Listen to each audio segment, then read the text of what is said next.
భద్రాద్రి కొత్తగూడెం జిల్లా చర్ల మండలంలో వీరాపురం గ్రామంలో 4.5 లక్షల రూపాయలు వెచ్చించి ఏర్పాటు చేసిన పల్లె ప్రకృతి వనం బీడు నేలగా దర్శనం ఇస్తోంది. పల్లె ప్రకృతి వనాన్ని కాపాడేందుకు చుట్టూ వేసిన ఫెన్సింగ్ దొంగల పాలైన అధికారులు మాత్రం చూసి చూడనట్లుగా వదిలేశారు. రహదారి పక్కన వేసిన కోనో కార్పస్ చెట్ల విషగాలిని వదులుతున్నా అధికారులు మాత్రం చర్యలు తీసుకోవటం లేదు.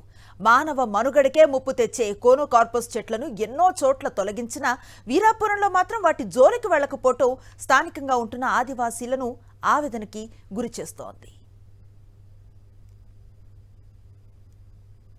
భద్రాద్రి కొత్తగూడెం జిల్లా చర్ల మండలంలో వీరాపురం గ్రామంలో 4.5 లక్షల రూపాయలు వెచ్చించి ఏర్పాటు చేసిన పల్లె ప్రకృతి వనం బీడు నేలగా దర్శనం ఇస్తోంది. పల్లె ప్రకృతి వనాన్ని కాపాడేందుకు చుట్టూ వేసిన ఫెన్సింగ్ దొంగల పాలైన అధికారులు మాత్రం చూసి చూడనట్లుగా వదిలేశారు. రహదారి పక్కన వేసిన కోనో కార్పస్ చెట్ల విషగాలిని వదులుతున్నా అధికారులు మాత్రం చర్యలు తీసుకోవటం లేదు. మానవ మనుగడకే ముప్పు తెచ్చే కోనో కార్పస్ చెట్లను ఎన్నో చోట్ల తొలగించినా వీరాపురంలో మాత్రం వాటి జోలికి వెళ్లకపోవటం స్థానికంగా ఉంటున్న ఆదివాసీలను ఆవేదనకి గురి చేస్తోంది.